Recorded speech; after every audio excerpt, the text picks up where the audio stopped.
Hi, I'm Todd Pappy, Game Director, God of War Ascension.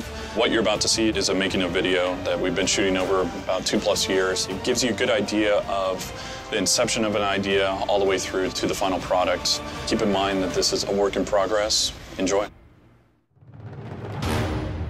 The avatar system is a way for you, the player, to create something that's yours. So it's basically you create your guy, you create your hero, your Spartan, and you bring him into the multiplayer universe, and that's your representation of you in the God of War world. You're not Kratos, you're your own Spartan, you're your own hero in our world. And I'm really excited about it because we haven't had that before. It's up to the user.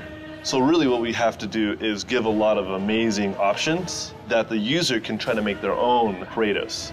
You can make him however you want, but then you battle other players that have done the same thing. And you can really test out those combos. You can really test out those skills, not on AI, but you can actually fight other players and really create a whole new expansive experience. Initially, we started with this more buff version of Kratos, and so they wanted to kind of see different armor. I was playing with like an elephant theme, and some were just big, and some just had some ornate design on them, along with crazy intricate belt buckles. These are just all basic designs that we're working with right now. Nothing's concrete yet.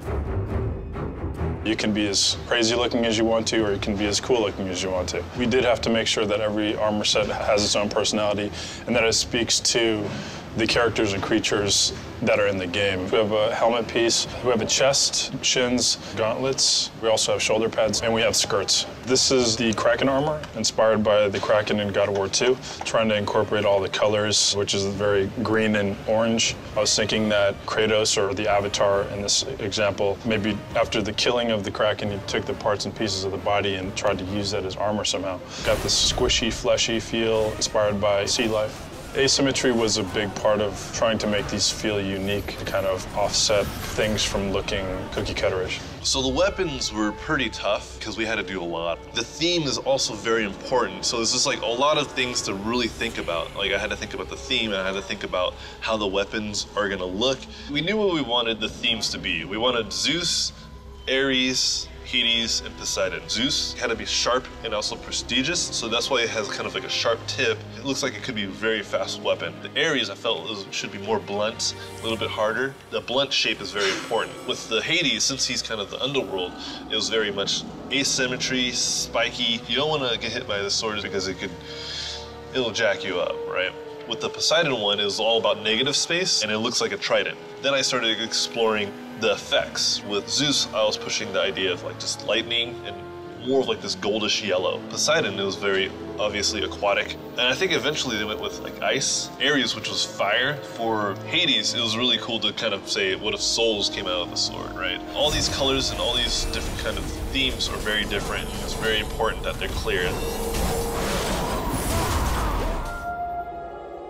Code has now completed this thing that allows us to swap out the armor pieces on a character now, as well as give us the ability to hold different weapons in their hand, and that switches out their animations that come with them and stuff. Very exciting. I mean, that's extremely exciting. I can't wait to get that done and get that out there. It was a big challenge because of all the pieces that needed to come together, all of the high-quality artwork that needed to be created. We had to build a system that would allow that artwork to fit in memory, be loaded quick enough, and let the player build out his character in a way that it wouldn't limit him.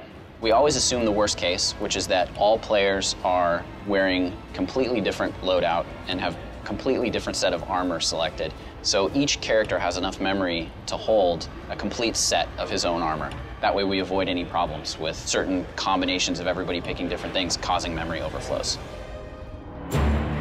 We have such a heavy project here that it's just a lot of assets to take on to make and build. What we do is we'll send them out to a company, we'll hand them the concept art and build the assets, and then what happens is it comes back to us, and then we're allowed so many iteral changes on that. So the screen here on the left is basically just the attributes that control the shader itself. This first layer is set up with basic texture maps, controlling the overall underlying layer of the armor. So as you can see, if I turn down the diffuse, this whole chest piece pretty much turns black except for the metal here. And if I go down to the second layer, there's a mask in this that only affects this metal section. So if I can mess with the specular value of this shader right here, it's gonna overall take away any specular value of that. And we can also change the color as well. So it can be whatever color you prefer. It could be more like a yellow or gold. Once this goes into game, we end up writing it into a file with specific values. There's a text file that basically just calls in those values and switches out the colors. The UI changes for this game been trying to push bigger change than in previous God of Wars. And the reason why is that the player will spend more time in the user interface seeing the same thing than he did in any one spot in the game. User interface deals with anything in the game that happens to be a heads-up display element or HUD, and also we work with objects in the world as far as like levers or anything in the world that might need an indicator or something to lead the player along the direction that the director wants to take him through gameplay. These are what we would call a HUD element, or things like these meters right here that fill up, flip to a different camera. So now you should be able to kind of see how the HUD might look as an overlay on top of all the things in the world. And you can see back here, we've got, you know, environments in the background. We've got these blue cubes moving around, which are kind of representative of a future menu. This is our MP lobby. So this is a great example of kind of like the mixed media approach to UI. So HUD elements, and then back here, world elements. This is what these flying blue blocks are eventually going to be. It's going to be a menu made of amber gems lying around that helps the user navigate between all the many, many menus in the multiplayer lobby. And then as you switch from menu to menu, the focus of what you're looking at is going to be changed. When talking pure combat, the first thing that people customize is probably their weapon. That's going to define their player style. Like the sword is going to lean more towards kind of power and just breaking one player down. The hammer is more about concussions, hitting lots of people, maybe a little bit more resistance and tankiness.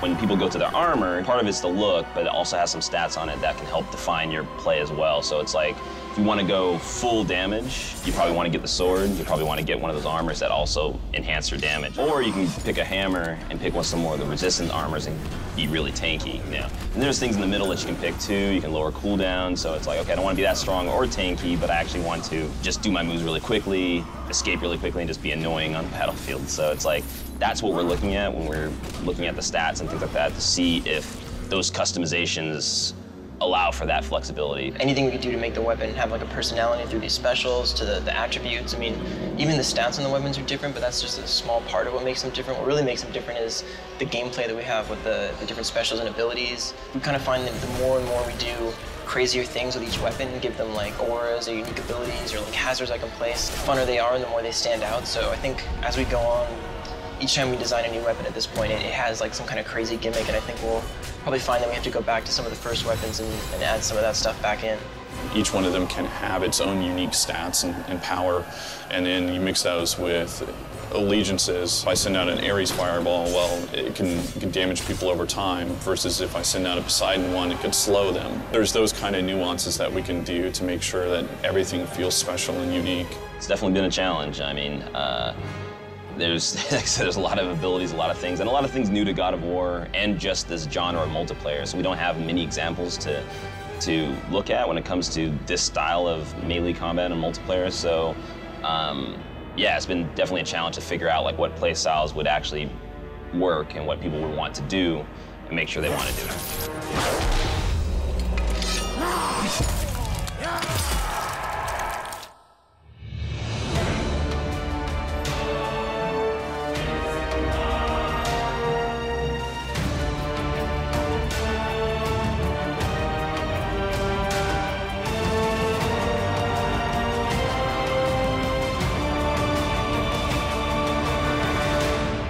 PlayStation